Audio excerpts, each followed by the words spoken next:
Hello everyone, welcome to my class. और आज के क्लास में आज हम सीखेंगे और जानेंगे कि लास्ट ईयर क्वेश्चन पेपर कैसा आया था और उसको हम आज एनालिसिस करने जा रहे हैं और उसको आंसर कैसे देना है। और इसके साथ साथ पिछले साल के सिलेबस में और इस साल के सिलेबस में क्या अंतर था या क्या अंतर आ चुका है उसके बारे में भी हम सीखेंगे। तो आइए स्टार्ट करते हैं।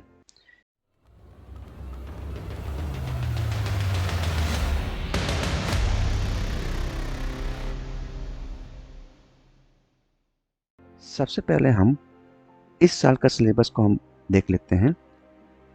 जैसे कि आपके सामने दिख रहा होगा, ये इस साल का सिलेबस है।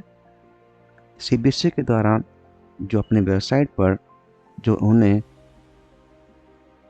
सिलेबस अपलोड किया है उसमें ओवरऑल आपका थ्योरी 50 मार्क्स करेगा और प्रैक्टिकल भी 50 मार्क्स करेगा। ये 50 मार्क्स जो है आपके दो पार्ट में डिवाइडेड है। पार्ट ए जिसका नाम है आपका एम्प्लॉयबिलिटी स्किल्स और पार्ट बी जो है आपका सब्जेक्ट संबंधित यानी subject specific skills. Part A को टोटल 5 सब पार्ट में डिवाइड किया गया है, जिसमें से आप देख सकते हैं इनमें से ये जो पहला पार्ट है communication skills and grill skills, पहला कम्युनिकेशन स्किल्स और पांचवा है ग्रीन स्किल्स जिस पे स्टार लगा हुआ है। ये डिलीटेड पोर्शन है, मीन्स ये आपके एग्जाम में क्वेश्चन इससे नहीं बनेंगे। आपके क्वेश्चन बनेंगे यूनिट 2 सेल्फ मैनेजमेंट स्किल्स से, यूनिट 3 आईसीटी स्किल्स से, यूनिट 4 एंटरप्रेन्योरशिप स्किल्स से। यहाँ पर मार्क्स को भी यहाँ पर डिवाइडेड किया गया है। सेल्फ मैनेजमेंट स्किल्स से ओवरऑल 3 नंबर के क्वेश्चन आएंगे, आईसीटी से 3 मार्क्स के क्वेश्चन पूछे जाएंगे, एंटरप्रेन्योरशिप स्किल्स से भी 4 नंबर क्वेश्चन पूछे जाएंगे। ओवरऑल जो आपका पार्ट ए है इससे टोटल 10 नंबर के क्वेश्चन पूछे जा सकेंगे। बात करते हैं अपने अगले पार्ट बी की ओर, जो आपके सब्जेक्ट से रिलेटेड संबंधित है। इसमें टोटल 4 यूनिट है, unit 1, unit 2, unit 3 and unit 4। Unit 1 जो कि इंट्रोडक्शन टू ओआई है, इसमें से ओवरऑल 10 नंबर क्वेश्चन आएंगे। प्रोजेक्ट साइकिल जो लास्ट ईयर 10 नंबर क्वेश्चन थे, लेकिन इस बार सीबीएसई ने प्रोजेक्ट साइकिल का जो मार्क्स का वेटेज है वो बढ़ा दिया है। इस साल प्रोजेक्ट साइकिल से ओवरऑल 15 नंबर के क्वेश्चन पूछे जाएंगे, यानी कि कंपेयर करें तो पिछले साल की तुलना में इस साल प्रोजेक्ट साइकिल से क्वेश्चन और उसके मार्क्स भी बढ़ा दिए गए हैं। बात करते हैं न्यूरल नेटवर्क। तो न्यूरल नेटवर्क जो है आपका वो 5 नंबर के क्वेश्चन पूछे जाएंगे। फिर अगला आखिरी यूनिट है इंट्रोडक्शन टू पाइथन, इससे भी ओवरऑल 10 नंबर के क्वेश्चन पूछे जाएंगे। और कुल मिलाकर के पार्ट बी से आपके क्वेश्चन पेपर में 40 मार्क्स के क्वेश्चन पूछे जाएंगे। 40 और आपका पार्ट ए से 10 नंबर क्वेश्चन, तो ओवरऑल 40 प्लस 10 यानी कि 50 मार्क्स के क्वेश्चन थ्योरिकल आपके आएंगे। और बाकी जो बचते हैं 50 नंबर क्वेश्चन वो आपके प्रैक्टिकल बेस पर आधारित होंगे। तो इस प्रकार से छोटा सा ओवरव्यू था जो आपको जानना जरूरी है कि हम किस यूनिट से कितने मार्क्स के क्वेश्चन पूछे जा सकेंगे और कौन सा पार्ट कितने नंबर का आएगा, ये जानना जरूरी था। आई होप आप सबको समझ में आ गया होगा। बात करते हैं अब स्टार्ट करते हैं लास्ट ईयर। पिछले साल सीबीएसई के द्वारा जो टर्म 2 का क्वेश्चन पूछा गया था 2021-22 में क्लास 9 के लिए, उसके कुछ क्वेश्चंस आपके सामने यहाँ पर लाए हैं और उसके आंसर कैसे आएंगे, क्या आंसर होगा, वो चीज़ भी आपसे हम आज के क्लास में हम यहाँ पर शेयर करने जा रहे हैं। तो इसको ध्यान से देखिएगा, अब आपको समझ में आएगा। तो हम बात करते हैं, स्टार्ट करते हैं। सबसे पहले यहाँ पर देखिएगा, ये आपका क्वेश्चन पेपर 3 सेक्शन में डिवाइडेड है। ओवरऑल 3 सेक्शन डिवाइडेड है, section A, section B and section C. Section A में 5 क्वेश्चन है शॉर्ट आंसर टाइप के, हर एक क्वेश्चन के 1 मार्क्स थे। सेक्शन बी में 7 क्वेश्चन थे और प्रत्येक क्वेश्चन के 2 मार्क्स थे।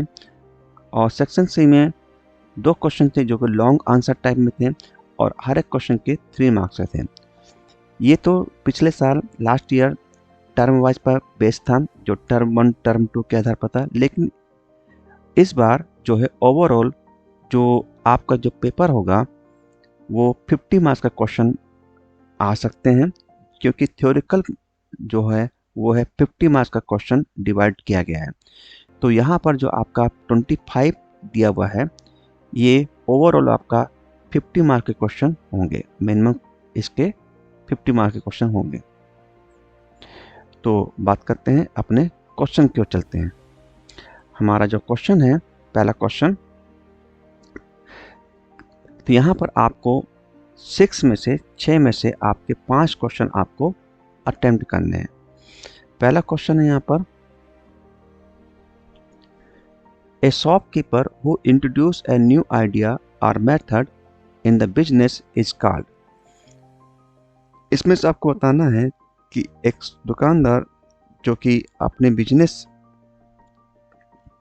में नए आइडिया या मेथड को इंट्रोड्यूस करता है, उसके लिए कौन सा टर्म यूज किया जाएगा, कौन सा टर्म इसके लिए यूज किया जाएगा। पहला है आपका बिजनेसमैन या एंटरप्रेन्योर। तो जो भी व्यक्ति, जो भी पर्सन या शॉपकीपर अपने बिजनेस में न्यू आइडिया या न्यू मेथड या इनोवेशन चीज़ें कोई भी लाता है, वो एंटरप्रेन्योर कहलाता है। तो राइट आंसर इज एंटरप्रेन्योर। ध्यान रखिएगा, आप इस क्वेश्चन को ध्यान से समझिएगा, क्योंकि क्वेश्चन किसी भी एंगल से किसी भी तरीके से पूछा जा सकता है। आपको क्वेश्चन का अच्छी तरह समझना है, फिर आप इसके बाद आपको उसका आंसर देना है। फिर इसके बाद अगला क्वेश्चन यहाँ पूछा गया है, question number 2, what is the aim of entrepreneurship. Entrepreneurship का एम क्या होता है। पहला, अर्न ए प्रॉफिट, यानी कि मुनाफा, जो कि लाभ कमाना। सॉल्व कस्टमर नीड इनोवेटिवली, जो कस्टमर की जो आवश्यकताएं होती हैं उसको सॉल्व करना। बोथ ऑफ द अबव, यानी ऊपर के दोनों, या नन ऑफ द अबव। तो जो एंटरप्रेन्योरशिप होता है, एक एंटरप्रेन्योरशिप जो पर्सन होता है, उसका उद्देश्य प्रॉफिट भी कमाना होता है और साथ साथ जो कस्टमर्स होते हैं, कस्टमर्स के नीड्स को भी पूरा करना होता है। तो इस हिसाब से हमारा answer C is the right answer, both of the above. Question को ध्यान से पढ़िएगा कि क्वेश्चन किस एंगल से किस तरह से पूछ सकता है, आपको समझ करके उत्तर देना है। ये जरूरी नहीं है कि लास्ट ईयर के जैसे क्वेश्चन पूछा गया था सेम वैसे ही क्वेश्चन आपको इस साल पूछे जाएंगे, पर हाँ, उससे मिलता जुलता या उससे संबंधित जो अर्थ है, वो अर्थ वाले क्वेश्चन आपके इस साल क्वेश्चन पेपर में आ सकते हैं, इसलिए ध्यान से पढ़ना जरूरी है। बात करते हैं अपने अगले क्वेश्चन की ओर में। हमारा अगला क्वेश्चन है, right any 4 characteristic of entrepreneurship. आपको बताना है जो एंटरप्रेन्योरशिप के 4 कैरेक्टरिस्टिक्स, यानी उसके 4 विशेषता बतानी है। एक एंटरप्रेन्योरशिप के क्या क्या कैरेक्टरिस्टिक्स होते हैं, यानी क्या क्या विशेषता होती है, वो बतानी है। तो आपको आंसर देना है 4। तो आप इसके बहुत सारे इसके ऑप्शन अवेलेबल हैं, जैसे कि मैं आपको आंसर दिखाना चाहता हूँ। यहाँ पर देखिएगा, यहाँ पर एक एंटरप्रेन्योरशिप में कौन कौन से कैरेक्टरिस्टिक होते हैं। सबसे पहला है आपका वो इनोवेशन होता है, यानी वो इनोवेटिव पर्सन होता है। दूसरा, उसमें ग्रोथ होता है। तीसरा, वो कॉन्फिडेंस होता है और उसमें एक पैशन होता है। तो यहाँ पर जो क्वेश्चन पूछा गया है कि 4 characteristic of the entrepreneurship, 4 character यानी 4 उसके विशेषताएं बतानी है एक एंटरप्रेन्योरशिप में क्या होते हैं, तो ये सभी क्वालिटीज़ एक एंटरप्रेन्योरशिप के अंदर पाई जाती हैं। इनोवेटिव पर्सन होता है, ग्रोथ होता है, कॉन्फिडेंस होता है, पैशन होता है, ये सब चीज़ें उसमें होती हैं। तो आप देख सकते हैं यहाँ पर ये जो हमारा कैरेक्टरिस्टिक है एंटरप्रेन्योरशिप के, ये सभी आंसर उसमें होंगे। बात करते हैं अपने अगले क्वेश्चन की ओर में। हमारा अगला क्वेश्चन है which of the following option do not conserve our health and environment. यहाँ बताना है आपको इनमें से कौन सा ऑप्शन है जो हमारे हेल्थ और एनवायरनमेंट को कंजर्व नहीं करता, यानी उसको संरक्षण प्रोवाइड नहीं करता। तो ग्रो ऑर्गेनिक क्रॉप्स, यानी कि ऑर्गेनिक फसल को पैदावार करना, यूज नेचुरल फर्टिलाइजर्स, यानी कि जो नेचुरल फर्टिलाइजर्स उनको यूज़ करना, मैनेज वेस्ट वाटर, जो वेस्ट वाटर होता है उसको मैनेज करना, या यूज मोर एयर कंडीशनिंग, या अधिक से अधिक एयर कंडीशन को यूज़ करना। तो हम जब बात करते हैं एनवायरनमेंट और हेल्थ की, एनवायरनमेंट और हेल्थ को कंजर्व करने के लिए, यानी उसको संरक्षण करने के लिए, ये तीनों ही ऑप्शन हमारे क्या है, पॉजिटिव हैं। मतलब ऑर्गेनिक क्रॉप को पैदावार करना, नेचुरल फर्टिलाइजर को यूज़ करना, जो वेस्ट वाटर मैनेजमेंट है उसको हम प्रोड्यूस करना या उसको हम इंक्रीज करना, ये तीनों ही हेल्थ और एनवायरनमेंट के लिए ज़रूरी हैं। पर जो चौथा ऑप्शन है वहाँ पूछ रहा है use more air condition, it is not a necessary. यहाँ क्वेश्चन पूछा डू नॉट, यहाँ निगेटिव चीज होता है डू नॉट कंजर्व। तो आपको ध्यान रखना है, क्वेश्चन को बहुत बारीकी से ध्यान रखना है। पूछा है कौन सा ऑप्शन नहीं है, तो ये तीनों ऑप्शन हैं और कौन सा ऑप्शन नहीं है, ये ऑप्शन नहीं है, तो हमको ऑप्शन नॉट में आंसर देना है, इसलिए answer number D is the correct answer. मैं फिर कह रहा हूँ क्वेश्चन को ध्यान से पढ़ना है और इसके बाद आपको आंसर देना है। अब यहाँ पर एक मैच द फॉलोइंग है, आपको कॉलम ए से कॉलम बी के मैच करना है।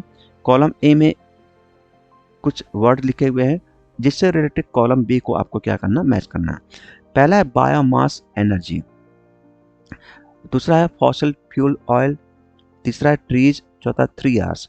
तो बायोमास एनर्जी क्या होता है, आप सब समझते हैं। बायोमास एनर्जी एक क्या होता है, आपका रीन्यूएबल एनर्जी होता है। बायोमास एनर्जी रीन्यूएबल एनर्जी होता है जिसे हम फिर से रीन्यू कर सकते हैं। जो फॉसिल फ्यूल ऑयल है, जो फॉसिल फ्यूल ऑयल जैसे पेट्रोल, डीजल, केरोसिन, ये हमारे नॉन रिन्यूएबल एनर्जी में आएंगे क्योंकि इन्हें हम रिन्यू नहीं कर सकते हैं। तीसरा आपका ट्रीज जो है आपका नेचुरल रिसोर्स में आता है। और जो 3 आवर्स है, 3 आवर्स आपका रीयूज में आता है। यहाँ पर 3 आवर्स जो मतलब है, यहाँ पर जो 3 आवर्स होता है इसमें से जो तीसरा आर है, पहला आर होता है आपका, वो होता है आपका रिड्यूस, इसके अलावा होता है आपका रिसाइकल, और तीसरा होता है आपका रीयूज।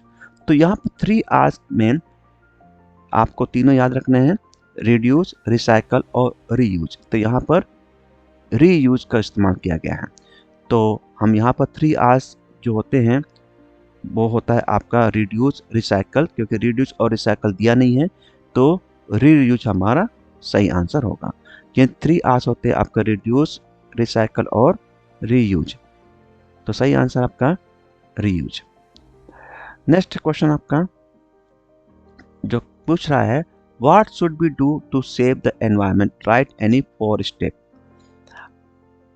एनवायरनमेंट को सेव करने के लिए हमें क्या करना चाहिए, 4 स्टेप आपको बताना है। तो आप अपने समझ के अनुसार भी इसका आंसर दे सकते हैं कि वो कौन से 4 स्टेप हैं या हम कौन से ऐसे काम करें जिससे कि एनवायरनमेंट सेव हो। फॉर एग्जांपल आप देख सकते हैं, आप कह सकते हैं कि हमें वाटर को हम सेव कर सकते हैं, सेव वाटर, पानी की बचत कर सकते हैं। पानी की बचत करके हम एनवायरनमेंट को सुरक्षित कर सकते हैं। दूसरा हम कर सकते हैं सेव इलेक्ट्रिसिटी, जो बिजली होता है उसकी भी हम बचत कर सकते हैं। उसको बचत करके हम एनवायरनमेंट को हम सेव कर सकते हैं। तीसरा है यहाँ पर और यूजिंग रीयूजेबल बैग्स, यानी पॉलीथीन जो बैग्स होते हैं, ठीक है, जो उसको यूज ना करके जो रीयूजेबल बैग्स होते हैं उसको हम इस्तेमाल कर सकते हैं। रीयूजेबल बैग्स, जो जूट के बैग्स होते हैं जिसको हम फिर से रीयूज कर सकते हैं, हम इस्तेमाल कर सकते हैं। और इसके अलावा और बहुत सारी चीज़ें हैं जो आप यूज़ कर सकते हैं, जैसे प्लांट अ ट्री, पेड़ पौधे लगा सकते हैं। Plant a trees, plant a trees, sorry, plant a tree, तो हम पेड़ पौधे लगा सकते हैं। और इसके अलावा बहुत सारी चीज़ें हैं जो हम यहाँ पर इस्तेमाल कर सकते हैं।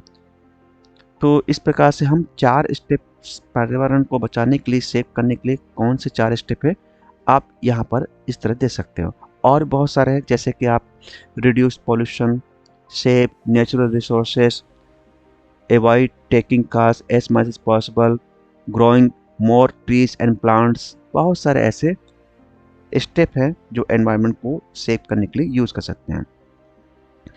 बात करते हैं अगले क्वेश्चन की ओर में।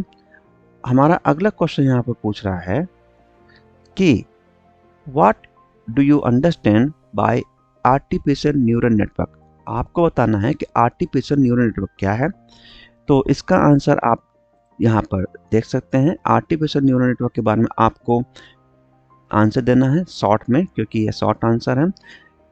ANN यानी artificial neural network is a computational network based on biological neural network that construct the structure of human brain. यानी कि जो आर्टिफिशियल न्यूरल नेटवर्क है, एक प्रकार से ह्यूमन ब्रेन के स्ट्रक्चर पर बनाया गया एक neural network, biological neural network है। क्या है? ह्यूमन ब्रेन के स्ट्रक्चर पर के आधार पर बनाया गया एक बायोलॉजिकल न्यूरल नेटवर्क है।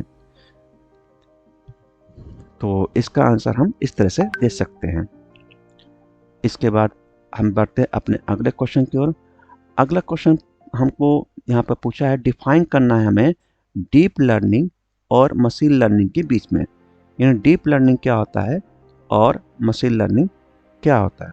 तो डीप लर्निंग और मशीन लर्निंग आपको बहुत सिंपल से टर्म में आंसर देना है। डीप लर्निंग क्या होता है और मशीन लर्निंग क्या होता है। Deep learning, the machine is trained with huge amount of data. जो डीप लर्निंग में मशीन को हम ह्यूज अमाउंट ऑफ डेटा के साथ में उसको हम ट्रेन करते हैं, which helps it to train itself around the data. जो इसके डेटा के चारों ओर इसको ट्रेन करने में, इसको प्रशिक्षित करने में इसकी क्या करती है, हेल्प करती है। तो ये पहला पॉइंट है जो आपको डीप लर्निंग में याद रखना है कि deep learning is a machine is trained with huge amount of data. Deep learning में क्या होता है, बिग अमाउंट में डेटा यूज होता है जो कि उस मशीन को ट्रेनिंग के लिए, ट्रेनिंग पर्पज़ के लिए इसको यूज किया जाता है। और ये उस डेटा के अराउंड ये अपने आप को क्या करती है, ट्रेन करने में हेल्प करती है। इसी डेटा के आधार पर मशीन क्या होती है, अपने आप को ट्रेन करती है। और ये आपका डीप लर्निंग जो है मशीन लर्निंग का एक सब पार्ट होता है। मशीन लर्निंग क्या होता है, machine learning enables machines to improve a task with experience. Machine learning की जहाँ तक बात करें, मशीन लर्निंग एक्सपीरियंस यानी अपने अनुभव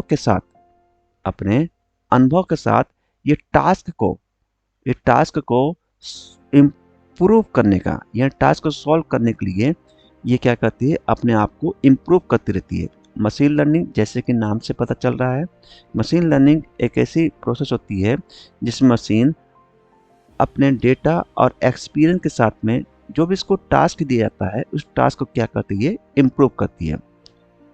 यानी पिछली गलतियों से ये सीख करके मशीन लर्न करती है, और ताकि फिर वो फ्यूचर में वो गलती दोबारा ना करे और अपने टास्क को, अपने जो टास्क उसको दिया जाता है मशीन को, उसको वो मशीन उस टास्क को परफेक्टली परफॉर्म कर सके अपने एक्सपीरियंस साथ में। तो यही है बेसिक डिफरेंस मशीन लर्निंग और डीप लर्निंग में। बात करते हैं अपने अगले क्वेश्चन में।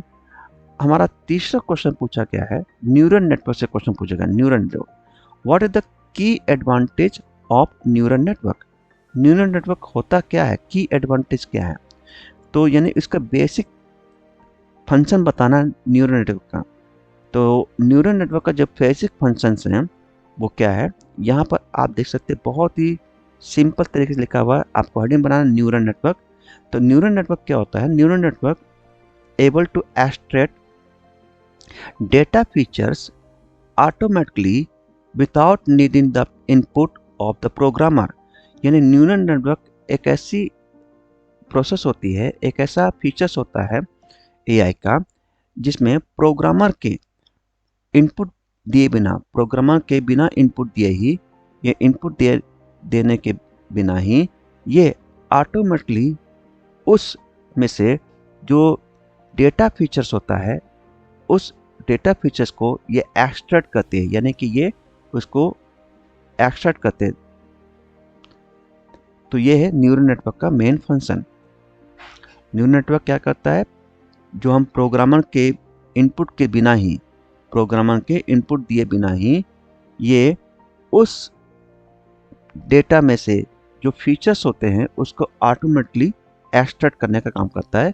ये विशेषता होती है न्यूरल नेटवर्क की।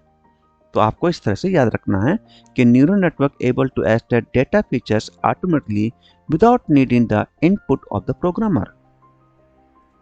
बात करते हैं अपने अगले क्वेश्चन। अब यहाँ अगला क्वेश्चन पूछा गया, क्वेश्चन नंबर 4 न्यूरल नेटवर्क से संबंधित है, जिसमें कहा गया है a neural network is a machine learning algorithm based on the model of human neuron. क्या ये बात ट्रू है या गलत है, फॉल्स है? कि न्यूरल नेटवर्क क्या है, ह्यूमन न्यूरॉन मॉडल के बेस पर आधारित एक मशीन लर्निंग एल्गोरिथम होता है। क्या neural network human neuron model पर आधारित एक मशीन लर्निंग एल्गोरिथम है? तो जी हाँ, बिल्कुल ये बात 100% ट्रू है कि जो न्यूरल नेटवर्क होता है उसका जो बेस है वो ह्यूमन न्यूरॉन के मॉडल पर आधारित होता है। ह्यूमन का जो ब्रेन होता है, न्यूरॉन्स होता है, कैसे काम करता है, उसी के बेस पर ये न्यूरल नेटवर्क का कॉन्सेप्ट बनाया गया है। तो आंसर इसका हमारा ट्रू होगा। बात करते हैं क्वेश्चन नंबर 5 में। यहाँ पूछा डिफाइन एनी टू। तो जो न्यूरल नेटवर्क में जो लेयर होते हैं, 3 लेयर होते हैं। एक होता है इनपुट लेयर, दूसरा हिडन लेयर, तीसरा आउटपुट लेयर। जो इनपुट लेयर, हिडन लेयर और आउटपुट लेयर, पहला इनपुट लेयर होता है, दूसरा हिडन लेयर होता है, तीसरा आउटपुट लेयर होता है। तो इसको आपको डिफाइन करना है 1 से 2 लाइन में। क्या इनपुट लेयर क्या होता है, हिडन लेयर क्या होता है और आउटपुट लेयर क्या होता है? तो बात करते हैं यहाँ पर। तो यहाँ देखिएगा आंसर है इनपुट लेयर। इनपुट की लेयर क्या करता है, जो न्यूरल नेटवर्क का पार्ट होता है, ये जो डेटा होता है, यहाँ पर डेटा होगा, जो डेटा को एक्वायर करता है और उसे फीड करता है। यानी कि जो न्यूरल नेटवर्क में इनपुट लेयर का जो मेन फंक्शन होता है, डेटा का एक्वायर करना और उसे फीड करना होता है। बात करते हैं दूसरे लेयर, हिडन लेयर की। इसको हम प्रोसेसिंग लेयर भी बोलते हैं। ये क्या करता है, whole processing occurs in the hidden layer. यानी neural network hidden input layer से जितना भी डेटा ये एक्वायर करता है, उसको, उस लेयर को ये प्रोसेस करने का काम ये हिडन लेयर करता है। ये हिडन लेयर ही वो लेयर होती है जो इनपुट लेयर से प्राप्त डेटा को क्या करता है, प्रोसेस करता है। तो सारी प्रोसेसिंग की जो फंक्शंस होता है, प्रक्रिया होती है, वो हिडन लेयर के अंदर ही होती है।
हैं। पहला होता है इनपुट, फिर हिडन एंड आउटपुट। इस तरह से आप आंसर दे सकते हैं। अगला क्वेश्चन है, जो चौथा यूनिट है पाइथन। पाइथन के फीचर्स के बारे में पूछा गया है। पाइथन के फीचर्स के बारे में, पाइथन क्या होता है, पाइथन के चैप्टर में आपने पढ़ा होगा पाइथन के फीचर्स के बारे में। पाइथन के बहुत सारे फीचर्स होते हैं, जैसे यहाँ पर लिखा हुआ है फीचर से नो डिक्लेरेशन रिक्वायर्ड, इसके लिए डिक्लेरेशन जरूरत नहीं पड़ती। ये आपका इसमें जो लाइब्रेरी होता है वो इनबिल्ट होता है। इसमें कोड बहुत कम यूज होते हैं। ये प्लेटफॉर्म इंडिपेंडेंट होता है, यानी किसी भी एनवायरनमेंट पर इजीली एक्सेस कर सकते हैं। इजी टू लर्न होता है, सीखने में आसान होता है। ये सब चीज़ें फीचर्स पाए जाते हैं। और पाइथन के चैप्टर में आप वहाँ पर देखिएगा, आपको पाइथन के बहुत सारे फीचर्स वहाँ पर आपको देखने को मिल जाएंगे। अब अगला है, पाइथन से रिलेटेड बहुत सारे आपके यहाँ प्रोग्राम और इसके स्टेटमेंट दिए गए हैं। इसको भी आप बिल्कुल देख लीजिएगा, क्योंकि इससे भी मिलता जुलता क्वेश्चन आपके इस बार पूछे जाएंगे। जैसे पूछा गया है, right the output of the following Python statements any two. यहाँ 3 में से आपको 2 जो स्टेटमेंट है दिया है, इसका आउटपुट क्या होगा वो आपको बताना है। पहला print, print good morning India. तो आपने प्रिंट कमांड पढ़ा होगा कि किसी भी आउटपुट को शो करने के लिए हम क्या करते हैं, प्रिंट कमांड का यूज करते हैं। तो प्रिंट कमांड का यूज किस लिए होता है, प्रिंट कमांड का यूज होता है आपको आउटपुट को शो करने के लिए। तो जब हम प्रिंट करते हैं तो यहाँ पर प्रिंट करने पर जो ब्रैकेट के अंदर जो लिखा होगा वो हमारा शो करेगा।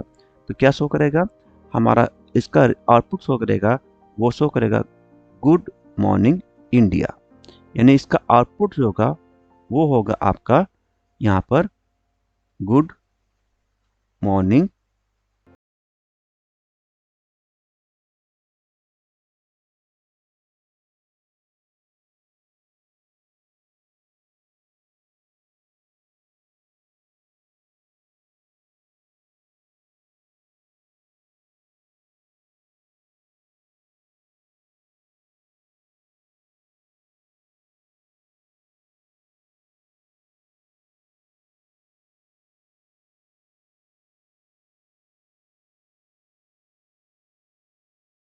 वो हमारा आउटपुट में आएगा। तो इसका जो आंसर आएगा वो आएगा 0.3125। आप इसे मल्टीप्लाई करके पहले इन दोनों को मल्टीप्लाई कीजिएगा, जो भी आंसर आएगा फिर इसका इसमें मल्टीप्लाई कीजिएगा, फिर हमारा रिजल्ट इस तरह से आएगा। बात करते हैं प्रिंट, ये भी प्रिंट करना है। प्रिंट, ये प्रिंट स्टेटमेंट से लिया गया है कि हमारा आउटपुट कैसे करेगा। अब यहाँ पर दिया गया है पहला प्लस, फिर इनटू, फिर इसके बाद ये जो आपका चिन्ह है ये आपका डिवाइड का चिन्ह है। तो आप यहाँ बोर्ड मास जो पैटर्न होता है मैथ का, उस पैटर्न का यूज करते यहाँ पे आंसर दे सकते हैं। इसका आंसर होगा हमारा 390। कितना होगा, 390। तो सबसे पहले बोर्ड मास जो हमारे रूल्स होता है, सबसे पहले हम क्या करेंगे, बोर्ड मास का जो हमारा मैथ का रूल्स होता है पहले डिवाइड करेंगे, ठीक है। इसके बाद आप जो भी उसका पैटर्न होता है उसका करेंगे, मल्टीप्लाई करेंगे, फिर लास्ट में क्या करेंगे, ऐड करेंगे, तो आंसर आएगा 390। बात करते हैं, ये भी पाइथन से रिलेटेड क्वेश्चन पूछा गया जिसमें आपको मैच करना है कॉलम ए को कॉलम बी से। यहाँ एक तरफ कुछ यहाँ पर आपके डेटा टाइप दिए हुए हैं और यहाँ कॉलम बी में वो कौन सा ऑपरेटर्स है, यहाँ ऑपरेटर्स के सिंबल दिए गए हैं एक तरफ से, दूसरी तरफ ऑपरेटर के नाम दिए गए हैं। आपको मैच करना कि कौन सा ऑपरेटर किससे बिलोंग करता है। तो जो पाइथन में ऑपरेटर्स नाम के चैप्टर में उसको ध्यान से पढ़ेगा, उससे रिलेटेड क्वेश्चन आपके डेफिनेटली आ सकते हैं। तो पहला यहाँ प्लस एडिशन, जो प्लस एडिशन होता है आप सब अच्छी तरह जानते हैं, ये हमारा अर्थमेटिक ऑपरेटर्स है, यानी गणितीय ऑपरेटर। ये हमारा जो 2 बार इक्वल का साइन है, ये हमारा क्या है आपका, ये बराबर चिन्ह है।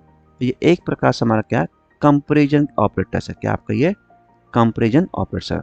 नॉट है, नॉट हमारा लॉजिकल ऑपरेटर्स है, ये ऑपरेटर्स के चैप्टर में आप वहाँ देखिएगा, आपको बिल्कुल विस्तार से वहाँ आपको जानकारी मिलेगी।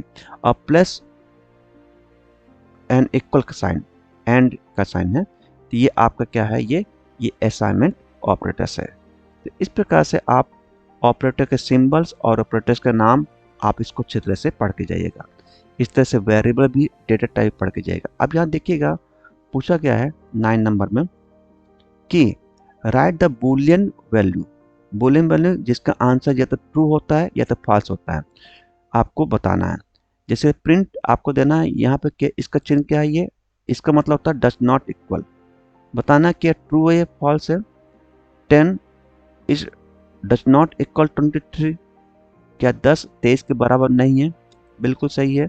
10 23 के इक्वल बिल्कुल नहीं है, 10 एक छोटी संख्या है, 23 जो है हमारा एक बड़ी संख्या है, इसलिए हमारा क्या आंसर होगा, ये ट्रू होगा। तो इसका आंसर होगा हमारा क्या, ट्रू। दूसरा है 10 इक्वल टू 23, ये इक्वल का साइन है, क्या 10 23 के इक्वल है, तो देख सकते हैं 10 छोटी संख्या है, स्मॉलर संख्या है, 23 बड़ी संख्या है, 10 23 के बराबर संख्या नहीं है, तो ये क्या होगा हमारा होगा फॉल्स। क्या होगा ये हमारा आंसर, फॉल्स। अब देखते हैं अगला, ये दिया 10 इज ग्रेटर देन और इक्वल 23, क्या 10 का जो मान है, जो 10 संख्या है वो 23 से बड़ी या 23 के इक्वल है, बिल्कुल गलत। ये हमारा ना तो 10 23 के ना तो इक्वल है और ना 23 से बड़ी है, तो हमारा आंसर क्या है, फॉल्स होगा। बूलियन वैल्यू हमेशा ट्रू या फॉल्स में ही काउंट की जाती है। प्रिंट करते हैं, यहाँ पर देखते हैं 10 इज ग्रेटर देन 23, क्या 10 23 से बड़ी है, ये भी आंसर क्या होगा हमारा, फॉल्स होगा। तो इस प्रकार से बहुत सारे ऐसे आपके आंसर इस प्रकार से पूछे जा सकते हैं। फिर इसके बाद क्वेश्चन नंबर 10 में आपको डेटा टाइप से संबंधित, जो पाइथन में डेटा टाइप्स है, तो आपको कोई भी फोर स्टैंडर्ड डेटा टाइप आपको पूछा गया है, वो आपको बताना है। डेटा टाइप बहुत सारे होते हैं, आपने देखा होगा डेटा टाइप के बारे में, कौन कौन से होते हैं। एक होता है आपका स्ट्रिंग डेटा टाइप होता है, आप वहाँ पर जाइए और डेटा टाइप का जो टॉपिक है उसको पढ़िए, आपको समझ में आएगा। स्ट्रिंग होता है डेटा टाइप। दूसरा नंबर्स होता है, नंबर्स में आपने देखा होगा कि इंटीजर नंबर होता है, इंटीजर होता है। इसके अलावा इंटीजर का फ्लोट होता है, इंटीजर, फ्लोट, और इस प्रकार से नंबर्स में आते हैं। आपने देखा होगा लिस्ट देखा होगा, ये भी डेटा का टाइप से। चौथा है आपका, आपने टपल देखा होगा, ये भी डेटा का टाइप है। पांचवा आपने देखा होगा सेट देखा होगा, ये भी डेटा का टाइप है। इस प्रकार से बहुत सारे डेटा के टाइप आपको बताने हैं, तो आपको केवल डेटा टाइप के नाम बताने, इसलिए आप डेटा टाइप के नाम दे सकते हैं। नेक्स्ट पढ़ते हैं अगला, ये आपका पाइथन के कुछ कोड यहाँ पर दिए हुए हैं।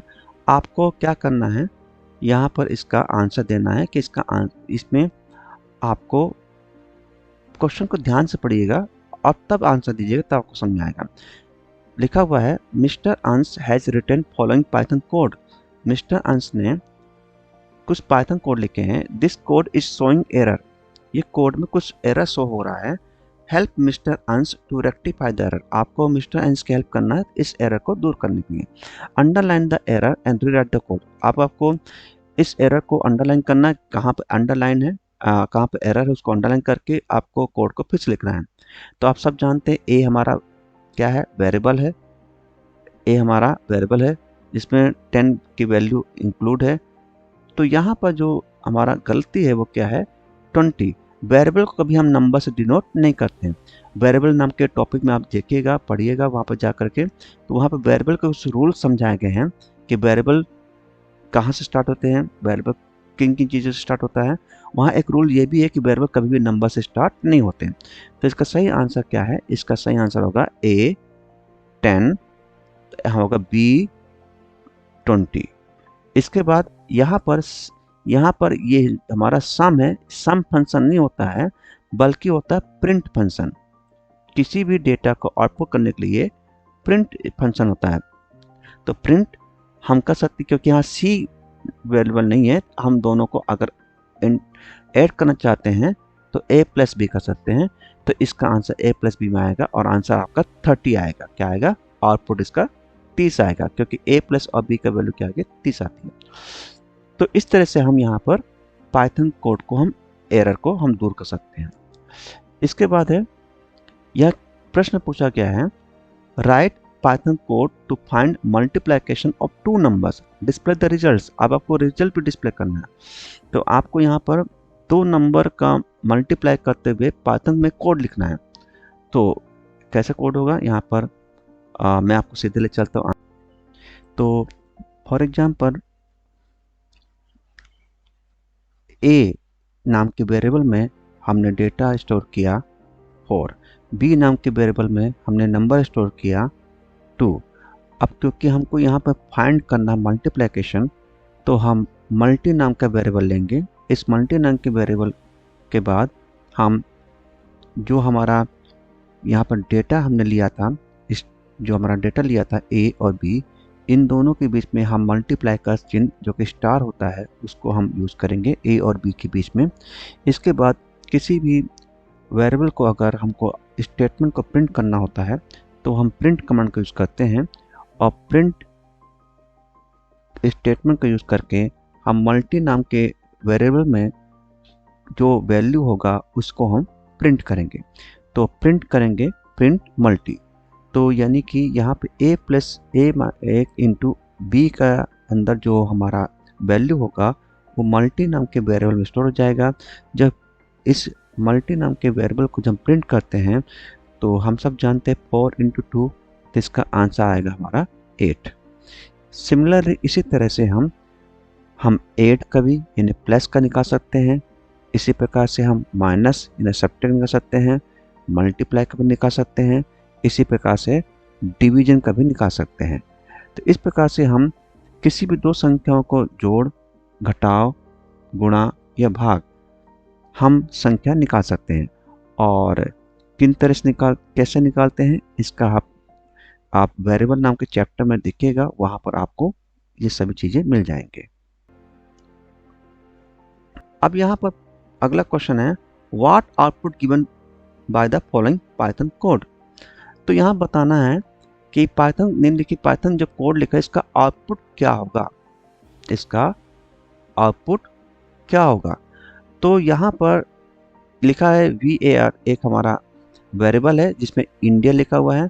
अब प्रिंट करना है, अब प्रिंट यहाँ लेंथ मतलब इसकी लेंथ कितनी है। तो लेंथ, इस जो वेरिएबल है इस वेरिएबल की लेंथ हमको बतानी है।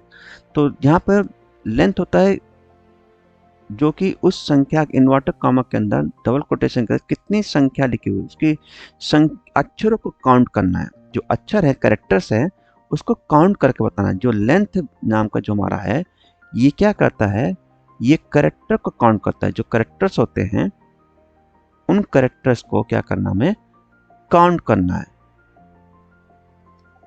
हमें क्या करना, काउंट करना है। कैरेक्टर को क्या करना, हमें काउंट करना है। यहाँ पे इंडिया में 1 2 3 4 5, यहाँ इंडिया में टोटल 5 कैरेक्टर्स है, इसलिए जो इसका आंसर होगा वो होगा 5। इसका आंसर क्या होगा, 5 होगा। तो यहाँ पर क्योंकि यह लेंथ, इसके लेंथ बता रहा है, लेंथ हमको निकालना है। जो इस वेरिएबल के अंदर जो भी वर्ड लिखा हुआ है उस वर्ड में कितने कैरेक्टर्स हैं उसके लेंथ बताना है। तो यहाँ पर इंडिया जो वर्ड है इसमें टोटल 5 कैरेक्टर्स है, इसलिए इसका जो आउटपुट होगा, क्योंकि हम पूछा गया व्हाट आउटपुट गिवन, क्या आउटपुट होगा इसका जो पाइथन कोड लिखा गया, तो इसके लिए आंसर हमको आउटपुट बताना है। तो लेंथ, जो हमारे लेंथ है ये कैरेक्टर्स को काउंट करता है। तो इंडिया नाम के कैरेक्टर्स वर्ड्स में टोटल 5 कैरेक्टर्स है, इसका आंसर होगा 5। इसके बाद करते हैं, दूसरा है लिस्ट। लिस्ट में देखिएगा लिस्ट 1 है, इसमें आपको जब प्रिंट करेंगे लिस्ट, इसका आउटपुट क्या निकलेगा। तो लिस्ट नाम का जो हमारा आपने देखा होगा, पढ़ा होगा, लिस्ट नाम का डेटा टाइप में, वहाँ पर जब लिस्ट करते हैं तो लिस्ट में जो डबल कोटेशन के अंदर जो वर्ड होते हैं वो सभी आएंगे, लिस्ट में सभी आते हैं। तो यहाँ पर क्या होगा, इसका आंसर क्या होगा, लिस्ट में इसका जो आउटपुट होगा वो होगा हिंदी, मैथ्स और साइंस, मतलब हर एक करेक्टर को ये लिया जाएगा, हर एक करेक्टर को ये क्या करेगा, इंक्लूड करेगा लिस्ट में। इस लिस्ट में कितने कितने सब्जेक्ट का नाम लिखा गया है, इस लिस्ट में 3 सब्जेक्ट का नाम लिखा गया है, हिंदी, मैथ एंड साइंस। ठीक है, आप समझ गए होंगे। अगला तीसरा प्रिंट, अगर हम यहाँ पर लेगा प्रिंट करना है गुड स्लैश, आप अगली लाइन में नीचे की लाइन दिया मॉर्निंग स्लैश, फिर अगले नीचे लाइन दिया इंडिया। तो भले ही ये नेक्स्ट लाइन में दिया हुआ है, इसके एक स्टेप नीचे दिया हुआ है, इसका एक स्टेप नीचे दिया हुआ है, देखिए जब प्रिंट करेंगे तो ये हमेशा बिल्कुल इसका आउटपुट बिल्कुल पैरेलल आएगा। वो क्या आएगा, गुड, और ध्यान रखिएगा इसमें कोई भी स्पेस नहीं आएगा, गुड मॉर्निंग इंडिया। इसका जो आंसर आएगा प्रिंट होकर के इसका स्टेप आएगा गुड मॉर्निंग इंडिया। तो इस प्रकार से ये हमारा आंसर ये क्या है। तो ये इस प्रकार से हमने सवाल को हल किया। ये लास्ट ईयर जो टर्म 2 का पेपर था, क्वेश्चन किस प्रकार से पूछे जा सकते हैं इस बार भी, उसका हमने यहाँ पर आपका विश्लेषण किया। तो इसी से मिलते जुलते कुछ क्वेश्चन आपके इस साल भी पूछे जा सकते हैं। तो आई होप आप सबको बात समझ में आ गई होगी। आपको वीडियो देखने के लिए बहुत बहुत धन्यवाद।